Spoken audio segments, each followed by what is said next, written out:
فرد صمد عن صفة الخلق بريء رب أزلي خلق الخلق كمالا رب أزلي خلق الخلق كمالا لا ضد ولا ند ولا حد لمولى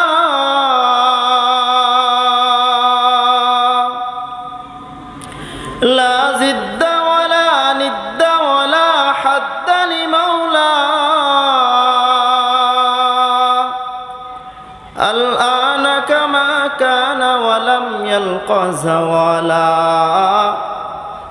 الآن كما كان ولم يلق زوالا আল্লাহ পাক রব্বুল আলামিন ইরশাদ করেন ইয়া আইয়ুহাল্লাযীনা আমানুসবিরু ওয়াসাবিরু ওয়ারাবিতু ওয়াত্তাকুল্লাহ। এই আয়াতের মধ্যে আল্লাহ পাক রব্বুল আলামিন চারটা গুণের কথা বলেছেন। যদি কোনো বান্দা এই চার গুণ অর্জন করতে পারে, যদি কোনো বান্দা এই চার গুণ সে অর্জন করতে পারে, তখন আল্লাহ তাআলা বলেন ওই বান্দাটা সফল কাম হয়ে যায়, সফলতা অর্জন করে যায়, অর্থাৎ ওই বান্দাটা আল্লাহ পাকের জান্নাতে চলে যায়। সুবহানাল্লাহ। তাহলে ভাই একটু পানি তাহলে এই আয়াতের মধ্যে আল্লাহ তাআলা এক নাম্বার যে গুনার কথা বলেছেন ইয়া আইয়ুহাল্লাযীনা আমানুসবিরু, আল্লাহ তাআলা বলতেছেন বান্দা ওই পর্যন্ত ওই সময়ে বান্দাটা আমার সফলতা অর্জন করতে পারে। এক নাম্বার গুণ হলো আল্লাহ পাক রব্বুল আলামিন বলেন ইয়া আইয়ুহাল্লাযীনা আমানু ইসবিরু, আল্লাহ পাক বলেন আমার বান্দা যখন সবর করবে অসবিরু এবং সবরের উপর কি থাকবে, অটল থাকবে। এরপর আল্লাহ পাক রব্বুল আলামিন বলেন অরবিতু এবং সর্বদাসে জিহাদের জন্য প্রস্তুত থাকে ওয়াত্তাকুল্লাহ। 4 নাম্বার আল্লাহ পাক বলেন আমার বান্দা যখন আমি আল্লাহ তাআলার ভয় করবে, আল্লাহ তাআলাকে ভয় করবে, অর্থাৎ যখন তাকওয়া অর্জন করতে পারবে, আল্লাহ তাআলা বলেন লাআল্লাকুম তুফলিহুন। এই 4 গুণ তোমরা কেন অর্জন করবা? আল্লাহ পাক রব্বুল আলামিন বলেন যাতে করে তোমরা সফলতা অর্জন করতে পারো। আল্লাহ পাক কি বলছেন যে এই 4টা গুণ তুমি কেন অর্জন করতে করবে? যাতে করে তুমি সফলতা অর্জন করতে পারো। তাহলে শিরোনামে কথা কি বলছি ভাই, যে দুনিয়ার লাইনে প্রত্যেকেই সফলতা অর্জন করতে চায়, কেউ সফলতা অর্জন করতে পারে না। কিন্তু মুমিনের চূড়ান্ত পর্যায়ের সফলতা হলো জান্নাত। আর এই জান্নাত মুমিন কখন অর্জন করতে পারবে? এই 4 গুণের কথা বলেছি। এই 4টা গুণ যদি কোনো মানুষ অর্জন করতে পারে তাহলে বান্দাটা সফল কাম হয়ে যাবে। কি কাম হয়ে যাবে ভাই? সফল কাম হয়ে যাবে। তাহলে সফলতা অর্জনের 1 নাম্বার গুণের কথা কি বললাম বলেন তো? সবরের গুণ। কিসের গুণ? সবরের গুণ, ধৈর্যের গুণ। এখন মুফাসসিরিনে কেরাম উল্লেখযোগ্য যত তাফসীর গ্রন্থ আছে, মুফাসসিরিনে কেরাম এই সবরকে 3টা ভাগে বিভক্ত করেছেন। কয়টা ভাগ? 3 ভাগে বিভক্ত করেছেন। এর মধ্যে 1 নাম্বার হলো আস-সাবরুন আলাত তাআ, আস-সাবরুন আলাত তাআ। 2 নাম্বার হলো আস-সাবরুন আনিল মাআসি। 3 নাম্বার হলো আস-সাবরুন আলাল মাসায়েব, আস-সাবরুন আলাল মাসায়েব। তাহলে সবরের 1 নাম্বার প্রকার হলো আস-সাবরুন আলাত তাআত, অর্থাৎ আনুগত্যের উপর সবর। কিসের উপর সবর? আনুগত্যের উপর সবর। অর্থাৎ এই আস-সাবরুন আলাত তাআতের আরেকটা পরিভাষা হলো আস-সাবরুন আলাল ইবাদত, অর্থাৎ ইবাদতের ক্ষেত্রে সবর। এখন বলবেন যে ইবাদতের ক্ষেত্রে আবার সবর কিভাবে? ইবাদতের ক্ষেত্রে আল্লাহ তাআলা বলেন বান্দা তোমার ইবাদতটা হতে হবে সবরওয়ালা ইবাদত। সফলতা অর্জন করতে হলে আমার আপনার ইবাদত হতে হবে সবরওয়ালা ইবাদত। এখন সবরওয়ালা ইবাদত আমি আপনি কিভাবে বানাবো? সবরওয়ালা ইবাদত আমি আপনি কিভাবে বানাবো? আল্লাহ পাক এই ক্ষেত্রে বলেন আমার আপনার ইবাদতের মধ্যে যখন 2টা গুণ পাওয়া যাবে। ভাই কয়টা গুণের কথা বলতেছি? 2টা গুণ। আমার আপনার ইবাদতের ক্ষেত্রে 2টা গুণ যখন পাওয়া যাবে, আমার আপনার ইবাদতটা হয়ে যাবে সবরওয়ালা ইবাদত। কয় গুণ বলছি? 2টা গুণের কথা বলছি। আমার আপনার ইবাদত সবরওয়ালা ইবাদত তখন হবে যখন আমার আপনার ইবাদতের মধ্যে 2টা গুণ পাওয়া যাবে। কয়টা গুণ? 2টা গুণ। এই ক্ষেত্রে আল্লাহ পাক সূরাতুল মুলকের 2 নম্বর আয়াতের মধ্যে বলেন আল্লাযী খালাকাল মাউতা ওয়াল হায়াত। আল্লাহ পাক বলেন আল্লাযী খালাকাল মাউতা ওয়াল হায়াত, আমি আল্লাহ তাআলা হায়াত এবং মৌত সৃষ্টি করেছি। আমি আল্লাহ তাআলা হায়াত এবং মৌত কেন সৃষ্টি করেছি? আল্লাযী খলাকাল মাউতা ওয়াল হায়াতা লিয়াবলুয়াকুম আইয়ুকুম আহসানু আমালা। আল্লাহ বলেন লিয়াবলুয়াকুম, আমি আল্লাহ তাআলা যাতে করে তোমাদেরকে পরীক্ষা করতে পারি। কি করতে পারি? পরীক্ষা করতে পারি। ভাই দুনিয়াটা হলো পরীক্ষার ক্ষেত্র। আল্লাহ পাক আমাকে আপনাকে দুনিয়ার মধ্যে পাঠাইছেন পরীক্ষার জন্য। তো আল্লাহ বলেন আমি বান্দাদেরকে সৃষ্টি করেছি, হায়াত সৃষ্টি করেছি, মৌত সৃষ্টি করেছি। কেন? যাতে করে আমি দেখতে পারি যে আমার কোন বান্দা আমি আল্লাহ তাআলার হুকুম মানে, আমি আল্লাহ তাআলার গোলামি করি। তাহলে আল্লাযী খলাকাল মাউতা ওয়াল হায়াতা লিয়াবলুয়াকুম আইয়ুকুম আহসানু আমালা। পরীক্ষাটা কি? আহসানু আমালা, আমার কোন বান্দা সুন্দর আমল করে। সুন্দর আমল কি আমল করে ভাই? আহসানু আমালা, যাতে করে আমি আল্লাহ তাআলা দেখতে পারি আমার কোন বান্দাটা আমি আল্লাহ তাআলার সুন্দর আমল করে। আল্লাহ তাআলা বলেন নাই আকসারু আমালা, অধিক আমলের কথা কিন্তু বলেন নাই। খেয়াল করেন আল্লাহ তাআলা কি বলছেন? সুন্দর আমলের কথা বলছেন। তাহলে মনে করবেন যে সুন্দর আমল, আমার আমল সুন্দর আমল তখনই হবে যখন আমার আপনার আমলটা সবরওয়ালা, আর সবরুন আলা তাআত, অর্থাৎ সবরওয়ালা ইবাদত হয়ে যাবে। বুঝেন কথাটা? আমার আপনার ইবাদত সবরওয়ালা ইবাদত তখনই হবে যখন আমার আপনার ইবাদতটা সুন্দর ইবাদত হবে। এখন সুন্দর ইবাদত কিভাবে হবে? এই দুইটা গুণের কথা বললাম। দুই গুণ পাওয়া গেলে তখন আমার আপনার ইবাদতটা হয়ে যাবে সবরওয়ালা ইবাদত, সুন্দর ইবাদত। এই দুই গুণ, যেমন দেখতেছেন আমার আপনার সামনে লাইট আছে, বলেন তো লাইটের দুই পাশে দুইটা তার আছে না? একটা আর্থিকের লাইন, একটা কারেন্টের লাইন। এখন বলেন তো আপনি আর্থিকের লাইন দিলেন না, কারেন্টের লাইন দিলেন, বলেন তো জ্বলবে কারেন্ট? যত ভোল্টই আপনি, যত পাওয়ারই আপনি বাড়ায় দেন, জ্বলবে? জ্বলবে না। কিন্তু যদি আপনি দুইটা লাইনই দেন, ভোল্টেজ কম থাকুক, তারপরে কি করবে? লাইটটা জ্বলবে, লাইটটা জ্বলবে। কিন্তু যদি একটার দেন, যত ভোল্টেজ আপনি বাড়ান না কেন, আপনার লাইট কিয়ামত হয়ে যাবে, আপনার লাইট জ্বলবে। তাহলে আমার আপনার ইবাদতটার মধ্যে দুইটা গুণ যখন পাওয়া যাবে, আমার আপনার ইবাদতটা সুন্দর ইবাদত হয়ে যাবে, আমার আপনার ইবাদতটা সবরওয়ালা ইবাদত হয়ে যাবে। এই দুই গুণের এক নাম্বার গুণ হলো আমার ইবাদতের মধ্যে যখন ইখলাস থাকবে। ইখলাস কি থাকবে ভাই? আমার আপনার ইবাদতের মধ্যে যখন ইখলাস থাকবে, আমার আপনার ইবাদতের মধ্যে যখন ইখলাস থাকবে, আমার আপনার ইবাদত সুন্দর ইবাদত হওয়ার জন্য, সবরওয়ালা ইবাদত হওয়ার জন্য এক নাম্বার শর্ত হলো আমার আপনার ইবাদতের মধ্যে কি লাগবে? ইখলাস লাগবে।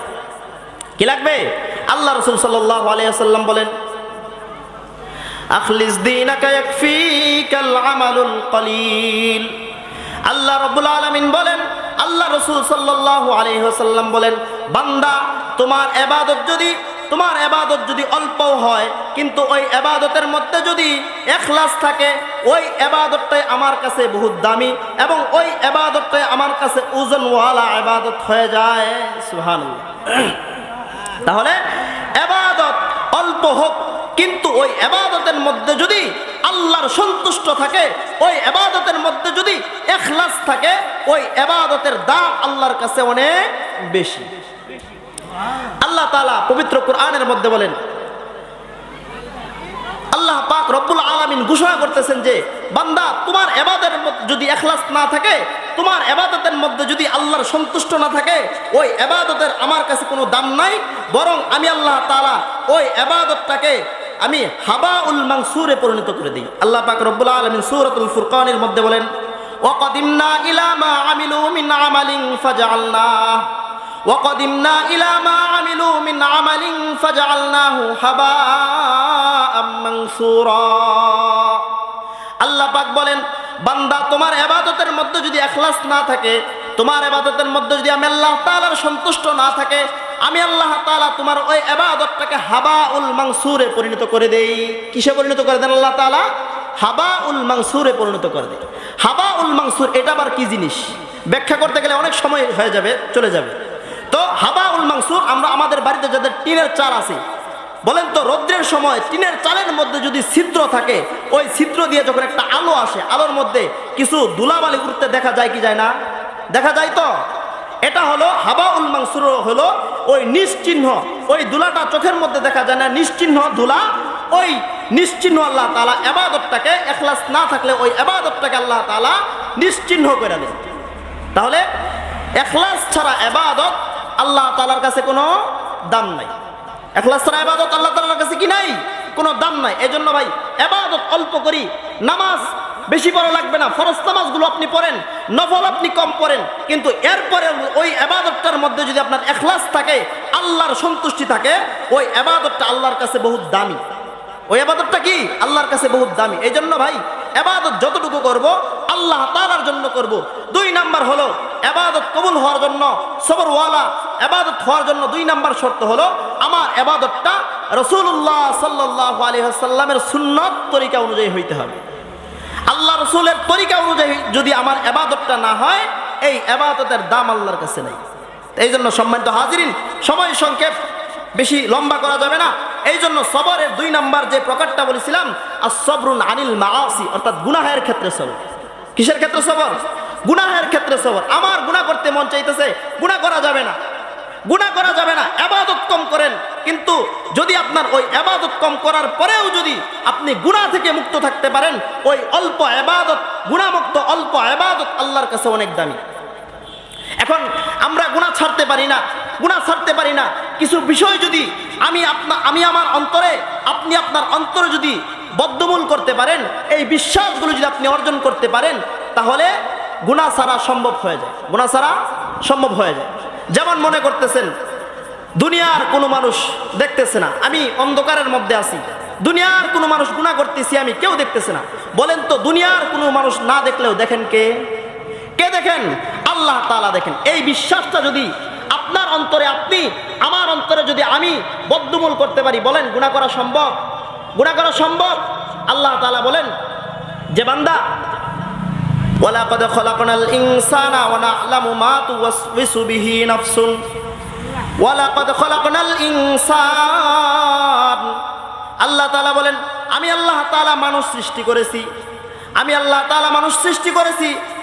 ওয়ালাকাদ খলাকনাল ইনসানা ওয়া না'লামু মা তুওয়াসওয়িসু বিহি নাফসুন। এমনকি ওই বান্দার অন্তরের মধ্যে, ওই বান্দার ভিতরে যে ওয়াসওয়াসার সৃষ্টি হয়, যে ওয়াসওয়াসার অন্তরের মধ্যে সৃষ্টি হয়, এটার সম্পর্কেও আমি আল্লাহ তাআলা জানি। বান্দার অন্তরের মধ্যে যে ওয়াসওয়াসার সৃষ্টি হয়, বলেন তো ওয়াসওয়াসা দেখা যায়? ওয়াসওয়াসা কি দেখা যায়? দেখা যায় না। আল্লাহ বলেন আমি আল্লাহ তাআলা তোমার অন্তরের ভিতরে যে ওয়াসওয়াসার সৃষ্টি হয়, এই ওয়াসওয়াসা সম্পর্কে কে জানেন? আমার আল্লাহ তাআলা জানেন। এখন আল্লাহ তাআলাকে যদি আপনি প্রশ্ন করেন আল্লাহ ওয়াসওয়াসা আপনি কেমনে জানেন? আল্লাহ তাআলা বলেন ওয়া নাহনু আকরাবু মিন হাবলিল ওয়ারিদ। আল্লাহ বলেন বান্দা আমি ওয়াসওয়াসা জানার কারণ হলো আমি আল্লাহ তাআলা তোমার শাহরগের চাইতেও অধিক নিকটবর্তী। আল্লাহ বলেন বান্দা তুমি গুনাহ করো, দুনিয়ার কোনো মানুষ না দেখলেও আমি আল্লাহ তাআলা দেখি, এবং তোমার অন্তরের মধ্যে যে ওয়াসওয়াসার সৃষ্টি হয়, এই ওয়াসওয়াসা সম্পর্কেও আমি আল্লাহ তাআলা অধিক জানি। বলেন তো এই বিশ্বাসটা যদি আপনার অন্তরে বদ্ধমূল করতে পারেন, দুনিয়ার কোনো মানুষ আপনাকে দেখে না, এরপরেও একজন দেখেন, তিনি হলেন আল্লাহ। আল্লাহর নামটা জুড়ে বলেন, কেউ দেখেন? আল্লাহ দেখেন। এরপরে শুধু কি আল্লাহ দেখেন? আল্লাহ দেখেন। আল্লাহ তাআলা প্রত্যেকের সাথেই দুইটা করে রাইখা দিছেন, যাদের কাজ হলো আপনি ভালো করলে সেইটাও লেখে, আপনি খারাপ কাজ করলে ওইটাও তারা লেখে। তাদের সম্পর্কে আল্লাহ তাআলা সূরাতুল ইয়াসিনের মধ্যে আল্লাহ ঘোষণা করেন, আল্লাহ তাআলা বলেন কিরামান কাতিবিনা ইয়ালামুনা মা তাফআলুন, কিরামান কাতিবিনা ইয়ালামুনা মা তাফআলুন। আমি আল্লাহ তাআলা প্রত্যেক ব্যক্তির সাথে 2 জন সম্মানিত ফেরেশতা রেখে দিয়েছি। তুমি বান্দা যদি ভালো করো ওটাও তারা লেখে, তুমি যদি খারাপ কাজ করো ওটাও তারা লেখে। আল্লাহ তাআলা দেখেন, এবং আমার সাথে 2 জন ফেরেশতা আল্লাহ তাআলা রেখে দিয়েছেন। ওই ফেরেশতা আমি কি করতেছি, আমি কোথায় যাচ্ছি, সবগুলো তারা দেখতেছে, সবগুলো তারা দেখতেছে, সবগুলো তারা লিপিবদ্ধ করে রাখতেছে। বলেন তো এই বিশ্বাস যদি আপনার অন্তরে থাকে, বলেন আপনি গুনাহ করতে পারবেন? গুনাহ করা সম্ভব? আরে মানুষ তো পুলিশের ভয়ে, মানুষ তো লোক সমাজে কিভাবে মুখ দেখাবে, মানুষ যদি তার অপরাধের কথা জেনে যায়, এগুলার ভয়ে মানুষ অপরাধ করে, নির্জনে লুকিয়ে লুকিয়ে অপরাধ করে, লুকিয়ে লুকিয়ে অপরাধ করে, যাতে তার এই অপরাধের কথা কেউ না জানে। এরপরেও তো আল্লাহ পাক জানেন। কে জানেন? আল্লাহ পাক জানেন। এই বিশ্বাস যদি আমরা করতে পারি ভাই, তাহলে গুনাহ ছাড়া সম্ভব। শুধু তাই না, আল্লাহ পাক বলেন এই ফেরেশতা আল্লাহ তাআলা নিযুক্ত করেছেন। আল্লাহ তাআলা দেখেন শুধু এটার মধ্যেই সীমাবদ্ধ নয়, আল্লাহ পাক রব্বুল আলামিন বলেন এমন একটা দিন আসবে যেই দিনের মধ্যে মানুষ কথা বলার মতো কোনো শক্তি থাকবে না। আল্লাহ তাআলা বলেন আল-ইয়াউমা নাখতিমু আলা আফওয়াহিহিম, এমন একটা দিন আসবে আজকের এই দিন আল-ইয়াউমা নাখতিমু আলা আফওয়াহিহিম, বান্দার মুখের মধ্যে তালা লাগিয়ে দেওয়া হবে, বান্দার মুখের মধ্যে মোহর মেরে দেওয়া হবে, বান্দার মুখ দিয়ে বান্দা আর কোনো কথা বলতে পারবে না।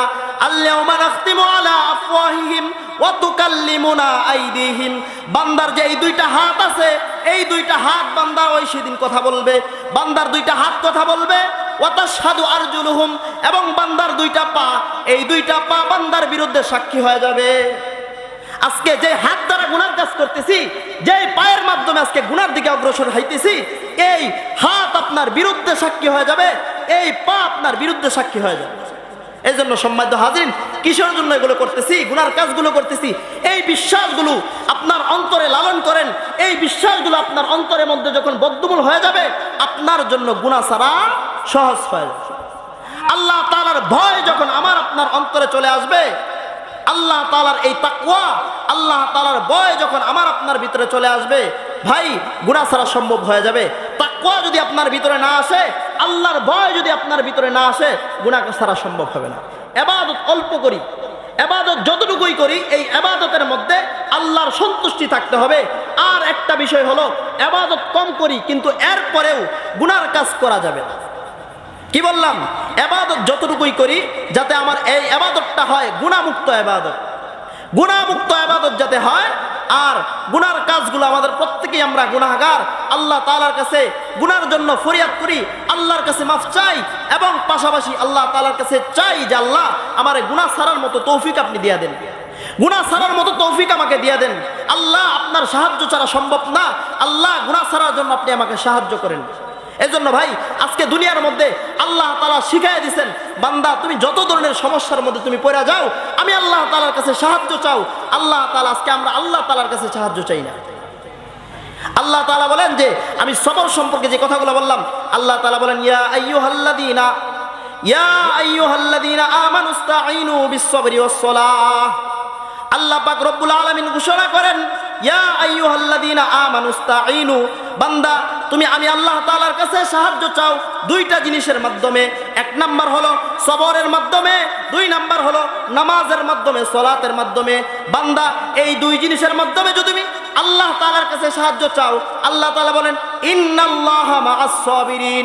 আল্লাহ তাআলার কাছে যে বান্দারা সাহায্য চায়, ফর্মুলা অনুযায়ী, ফর্মুলা মেনে যদি কোনো বান্দা আল্লাহর কাছে সাহায্য চাইতে পারে, আল্লাহ তাআলা বলেন আমি আল্লাহ তাআলা ওই বান্দার সাথে হয়ে যাই, আল্লাহ তাআলা ওই সবরকারী বান্দার সাথে হয়ে যায়।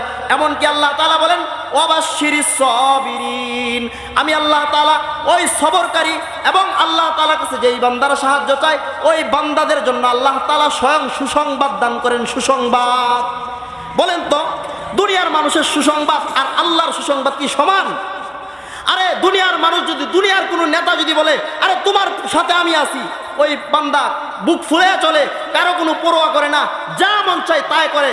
অথচ দুনিয়ার একজন সাধারণ মানুষের আশ্বাস পায়া ওই বান্দা যা ইচ্ছা তাই করে, বুক ফুলে চলে, গুনার কাছে চায়, যা মন চায় তাই করে। অথচ আল্লাহ তাআলা বলতেছেন আমি আল্লাহ তাআলা ওই বান্দার সাথে আছি, সবরকারী বান্দার সাথে আছি। তাহলে বলেন তো, আল্লাহ যদি সুসংবাদ দান করে, আল্লাহ তাআলার সুসংবাদ কি দুনিয়ার সুসংবাদ?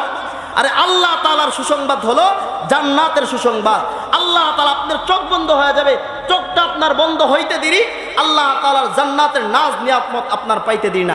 ঈমানের পথে অবিচল থেকে আমার মরণ যেন হয়, ঈমানের পথে অবিচল থেকে আমার মরণ যেন হয়।